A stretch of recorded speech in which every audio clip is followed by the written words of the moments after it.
বরবাদ করে দেওয়ার প্রস্তাব করছে কি জানেন? গুম প্রতিরোধ ও প্রতিকার অধ্যাদেশ বাতিল, বাংলাদেশের মানবাধিকার কমিশন গঠন অধ্যাদেশ বাতিল, দুর্নীতি দমন কমিশন অধ্যাদেশ সংশোধন অধ্যাদেশ বাতিল, সুপ্রিম কোর্টের বিচার বিভাগীয় পৃথক সচিবালয় গঠন করার অধ্যাদেশ বাতিল, সুপ্রিম কোর্টের বিচারক নিয়োগ করার কমিশন অধ্যাদেশ বাতিল, ব্যাংক রেজলিউশন অধ্যাদেশ বাতিল।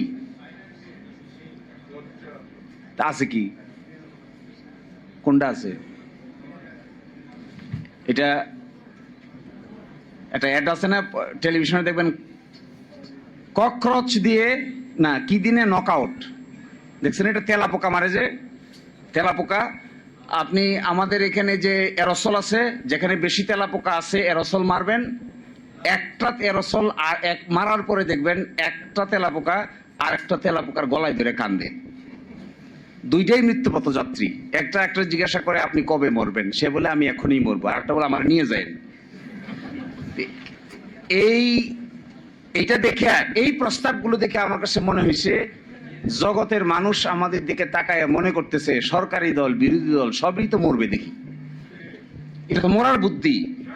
আচ্ছা বলেন, গুম প্রতিরোধ প্রতিকার অধ্যাদেশ বাতিল করার কি কারণ থাকতে পারে? একমাত্র ডিজিএফআই শাটারিং ছাড়া আমি তো আর কিছু দেখি না। ডিজিএফআই আপত্তি ছাড়া, এসবিএনএস এর আপত্তি ছাড়া এই আয়নাগর তৈরি করার মূল কারিগর ডিজিএফআই। এই ডিজিএফআই আপত্তি ছাড়া শহীদ আলম ভাইকে নিয়ে ধরিয়া মাইরিয়া পিটাইয়া কেন এই কথা বললো, কেন ওই কথা বললো না, কেন পক্ষে বিপক্ষে এই কথা বললো, অমুকের মতামত দিল, এই জন্য শহীদ আলম ভাই কই ছিল আমরা সবাই জানি।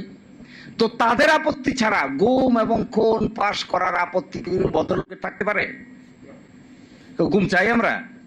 আমার তো মনে হয় না আপনারা কেউ গুমের পক্ষে। তো এটা কেন বাদ দিতে হবে? মানবাধিকার কমিশন অধ্যাদেশ কেন বাদ দিতে হবে? মানবাধিকার কমিশনের যিনি চেয়ারম্যান বলা হয়েছে তাকে যে অ্যাপয়েন্টমেন্ট দেওয়া হবে, এটা হবে একটা সার্চ কমিটির মাধ্যমে। প্রাইম মিনিস্টার চাইলেই নিয়োগ দিতে পারবে না, চাইলে বাদও দিতে পারবে না। বাদ দিতে গেলে একটা সুপ্রিম জুডিশিয়াল কাউন্সিলের সিস্টেম করে বাদ দিতে হবে। আবার মানবাধিকার কমিশনের চেয়ারম্যানকে পাওয়ার দেওয়া হচ্ছে, তারা সো মোটো তদন্ত করতে পারবে, ইভেন কোন আইন শৃঙ্খলা বাহিনীর লোকেরা যদি জড়িত থাকে তাকে অ্যারেস্ট করতে পারবে। এই অধ্যাদেশটা বাদ করার কি কারণ থাকতে পারে? তার মানে কি তদন্ত কেউ করবে না?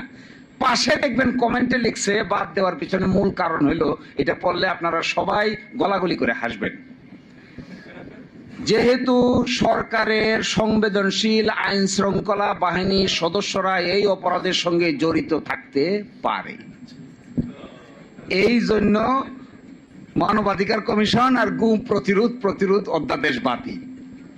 তো গুম তো করবে কে? গুম তো আইন শৃঙ্খলা বাহিনীর লোকেরাই করে নাকি? গুম যদি আইন শৃঙ্খলার বাহিনীর লোকেরা করে তার তদন্ত হইতে হবে না? আরেকটা ইন্টারেস্টিং,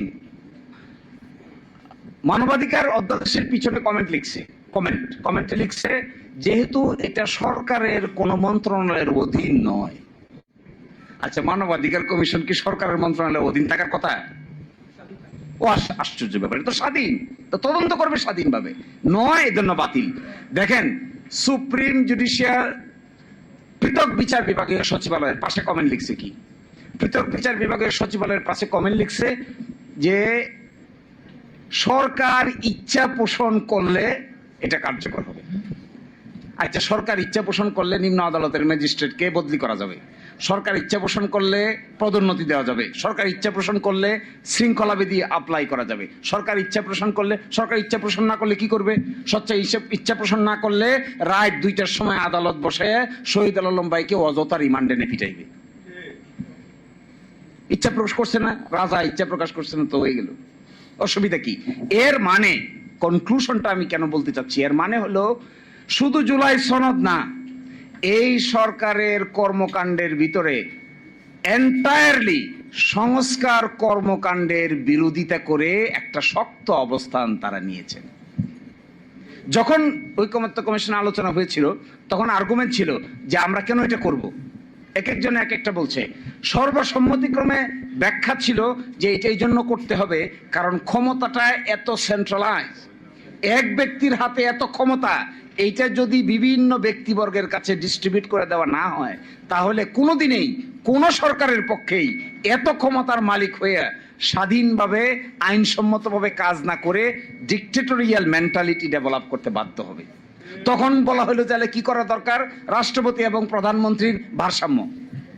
তো রাষ্ট্রপতি প্রধানমন্ত্রীর ভারসাম্য করা হয়েছে। এখানে ভারসাম্য করা হয়েছে যতগুলো সাংবিধানিক প্রতিষ্ঠান আছে, যেমন ধরেন সাংবিধানিক প্রতিষ্ঠান কি, supreme court, chief controller, auditor general, CEC নির্বাচন কমিশন, ওদিকে আছে পিএসসি পাবলিক সার্ভিস কমিশন।